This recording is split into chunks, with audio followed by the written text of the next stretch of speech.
Getting my first client, man, this is gonna be fun. So as many of you might have seen from the previous video, I've decided to switch from the real estate niche to the local business niche because of the many benefits it possesses for a beginner business slash SMMA owner. If you haven't seen that video, then you should go check it out as to why I believe that local business niche is gonna be better for most beginners. And if I'm wrong, correct me. All right, so how am I gonna get my first client? Well, that's a good question, but it's also a simple answer. Outreach. Now, I made my system to help me stick to my outreach goals and hold myself accountable. So hopefully this video can inspire you guys to do the same exact thing for yourself and your business and start getting some solid progress and start stacking those wins. Quite frankly, y'all, one thing that I've learned about outreach is that you have to make your daily goals sustainable. When you first start, outreach is hard, bro. I ain't gonna lie, I don't know why nobody else is saying this, but outreach is hard. And it's not hard in the sense of doing the work, but it's just that it's a lot of stuff that you're thinking about when you're first starting your SMMA, and all of that is affecting the main thing that's gonna get you results in your business, which is outreach. And so we gotta find a way to weed out the distractions and get the systems and processes in place to tackle that most important goal. Therefore, we take baby steps and set up daily goals and just gradually increase it as we continue to keep knocking them out. Now, the first thing I'm gonna do to start with outreach is I'm gonna make 50 cold calls every day. So that's gonna be my main outreach method. Cold calls, I think for local business niche is probably gonna work for me. And I know I should probably stretch it out between different platforms and cold messaging and email marketing, LinkedIn. But right now, bro, I feel like cold calls is a good thing to master, because if you can master talking on the phone and making the sale go from there, then messaging shouldn't be a problem either, because that's like you got time to think and you know, work your magic on how you're gonna sell your service, how you're gonna make your offer. It's much easier to put something in writing than it is to speak it while you're like actually on the phone and have a conversation and make it flow and fit in your qualifying questions within building some rapport with the business owner. So that's why I choose cold calling. Y'all, you can do whatever you want, guys, but as you've seen on my page, you know, cold calling, you get answers, but it builds you that resilience and that, you know, it gets you kind of numb to the pain of somebody saying no or a rejection or rebuttal, and you can refine yourself in that sense. So to sell, another major tip that I've learned is when you're talking to these business owners, you want to sell the results, not the process. And it's all about how you frame it. Like, bro, they don't care about Facebook ads for leads. If it's a local business, say it's kitchen, say it's a kitchen remodeling business, they want to know, look, I can get you more clients for your kitchen remodeling business. I can help you get more clients and more money. They don't care how you do it, whether it's a Google ad, whether it's a YouTube ad funnel, SEO, it doesn't matter, bro. A lot of the times they'll barely even ask you how you're doing it unless that comes up versus what can you do for them, guys. So don't use all this salesy jargon and think they care about leads or Facebook ads or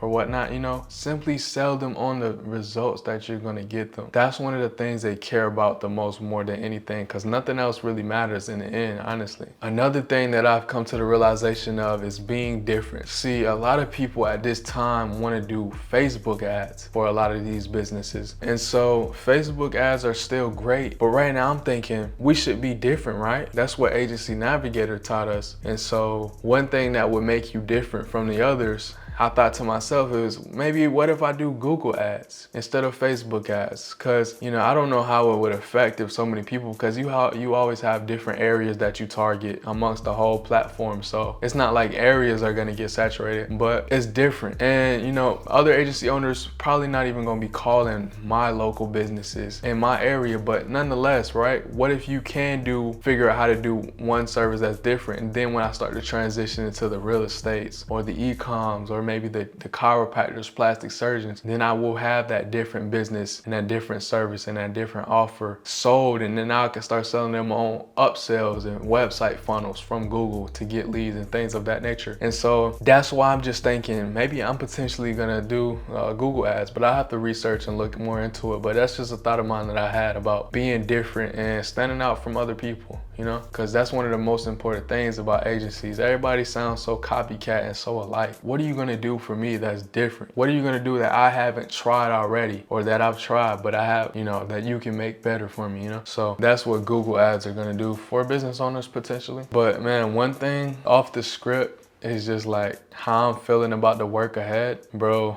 Honestly, I'm excited for it. Like, I'm ready, because real estate is one of those things that I was kind of unsure about how I was going to deliver. And I'm like, dang, I don't want to waste a real estate agent. I don't want to call agents that I potentially would really want to work with and have the budget and then waste my opportunity learning how to do like a cold call or something like that. So I was calling the ones in my area, and that's kind of where that first video came in, live call for real estate agents. But also, you know, I was kind of feeling a little bit unsure already, like I said, with the housing market and with everything that's going on with interest rates. So I feel a little bit more comfortable and at ease now that I'm in the local business niche. And so I feel like we're gonna really be able to get good results for these businesses and be able to scale up and refine myself. So I don't think it has to take as long to see results. People say be realistic, and it's not gonna be a month or two even. It's gonna be like 6 or 7 months till you start seeing results. But I don't always think that's true, because if you have a goal, you're passionate about it, you're driven, you're disciplined, then you could see it way faster than most people if you just stick to it. Because, you know, one of the things about it is just sticking to it, bro.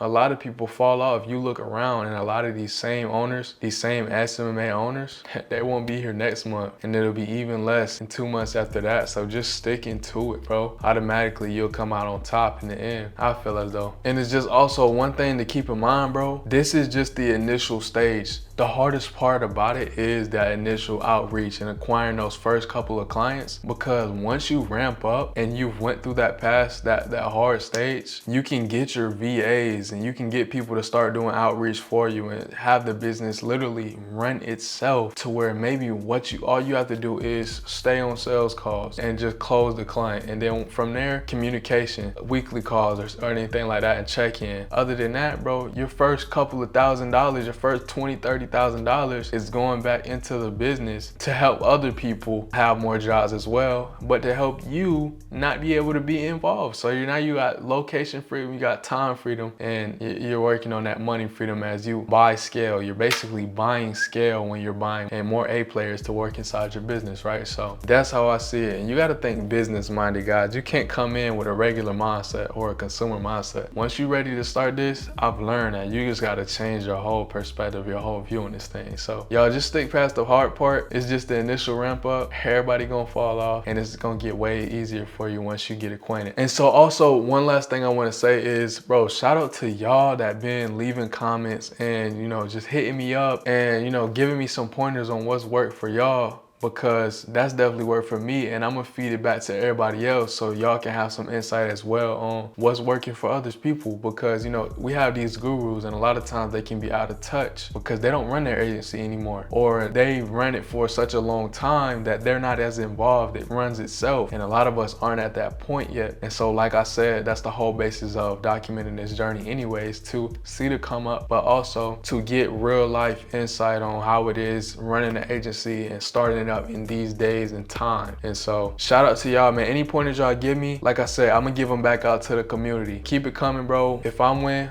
y'all win. We all gonna eat, and that's how it should be, bro. It's no lack of anything. Stop having these scarcity mindsets, bro. We gotta come from a mindset of abundance, fellas. It's enough for all of us to eat out here. And naturally, a lot of people are gonna fall off, and so that's gonna be even more for the ones that's really hungry and relentless. With that being said, man, that's pretty much it. One question I have for y'all is, do y'all out there have any tips for sticking to your daily outreach goals? If so, share it in the comments so we can all win, man.